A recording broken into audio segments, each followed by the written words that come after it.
welcome to Fort McHenry.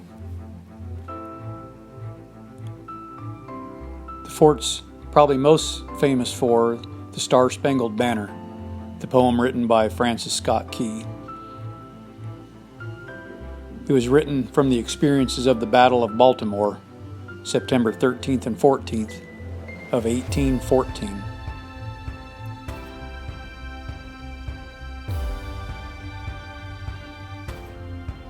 The British Navy attacked from the Chesapeake Bay, starting on the 13th of September. On that day, the fort was flying a storm flag, which was 17 feet by 25 feet.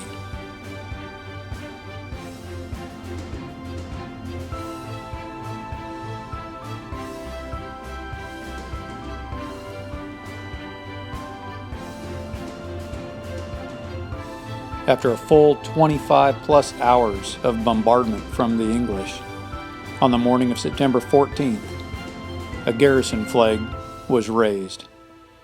And that one's 30 feet by 42 feet, and it was flown over the fort, indicating that they kept the fort and technically won the battle. The British Navy, being low on ammunition, turned and left the bay.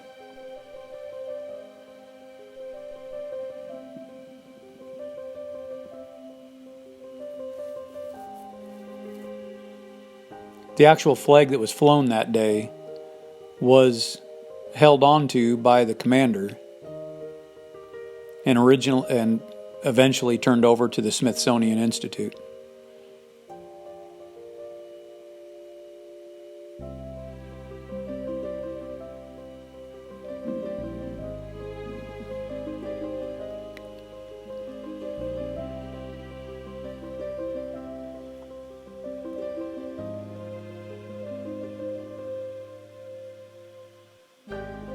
The song was actually first called Defense of Fort McHenry, and then To Anacron to Heaven, before being named Star Spangled Banner.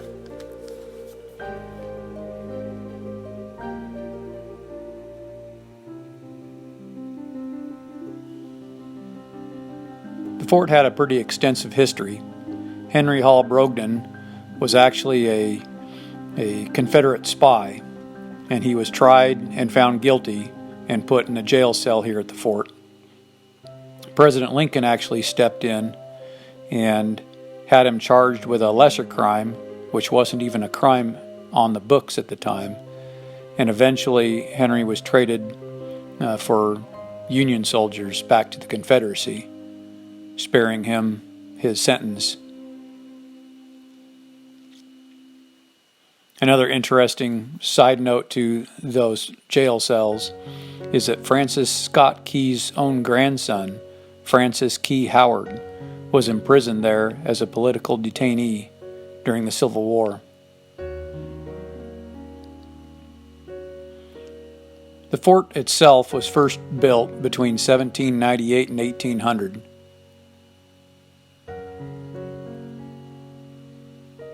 It was named after American statesman James McHenry. He was a Scots-Irish immigrant and a surgeon soldier. He was a delegate to the Continental Congress and a signer of our Constitution.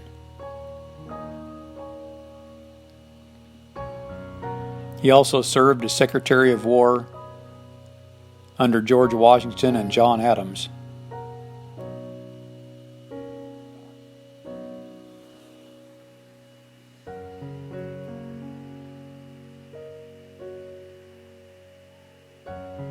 The fort itself was turned into a park in 1925, even though the area was still used by the military, including the Coast Guard.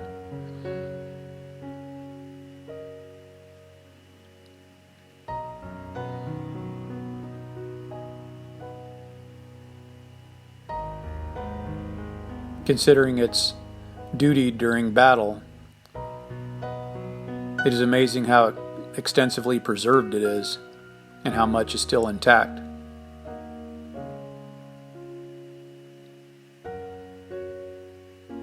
And that flagpole is in the approximate location of the original.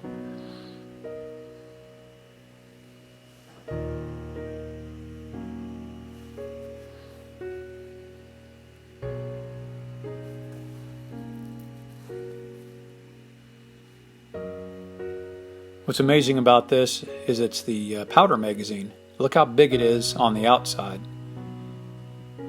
The walls and ceiling are extremely thick to protect it from enemy cannons and mortars being fired at it. And look how small that is on the inside.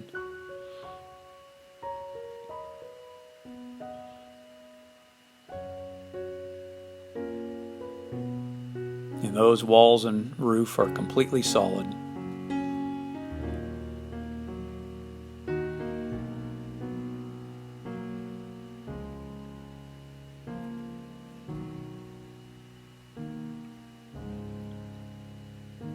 They had a lot of really neat artifacts to show, and just amazing how involved that fort was.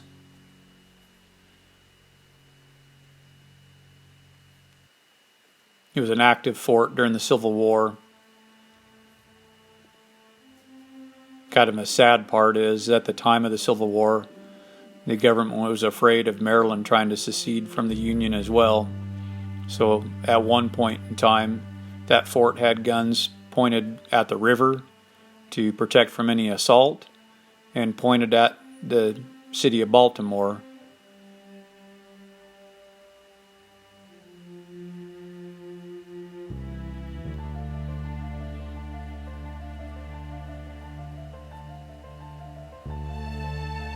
Kind of amazing the history you can learn when you actually go see these spots. So this is actually the original support boards. When they were doing some excavations, they found them. Of course, the post going up and the cross above is new, just to show what it would look like. And here's a view of what it looked like in the bank. But those lower supports were actually found during some excavations, so that way they can say that that flagpole is in the right place.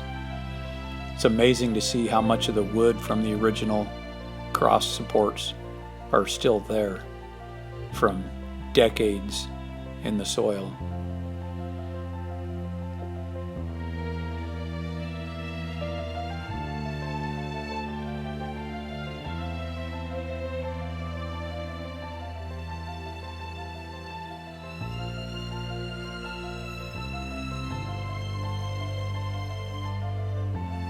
And of course they had things separated into enlisted and officer, and had some things laid out as to how it would have been like for those that were stationed there.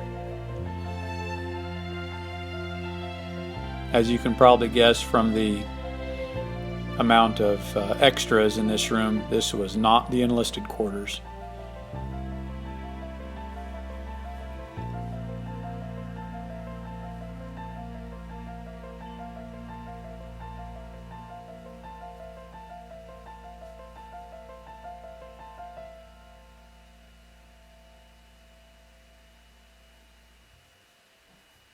We had a lot of fun visiting that.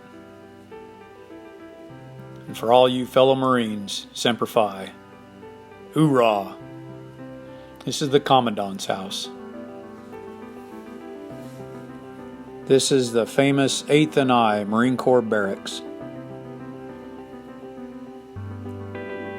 It is the oldest active duty post of the Marine Corps.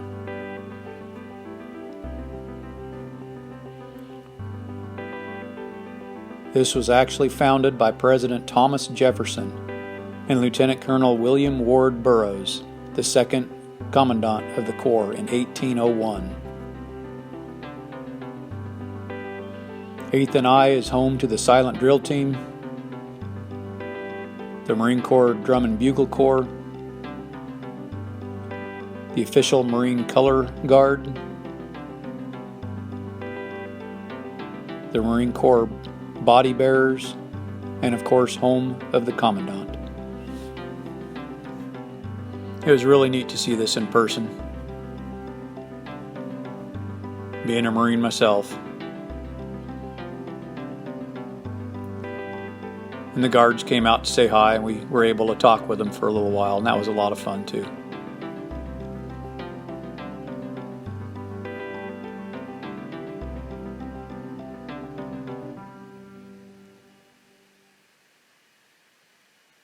And then on our way home through Washington, D.C., we saw the Capitol. We saw a whole lot of traffic.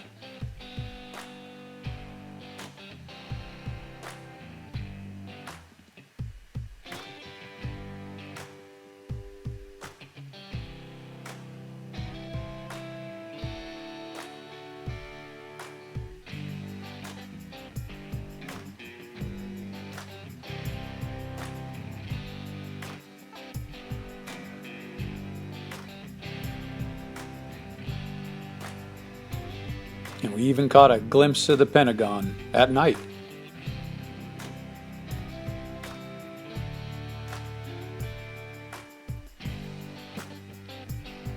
Thanks a lot for joining us on our trip. We'll see you soon.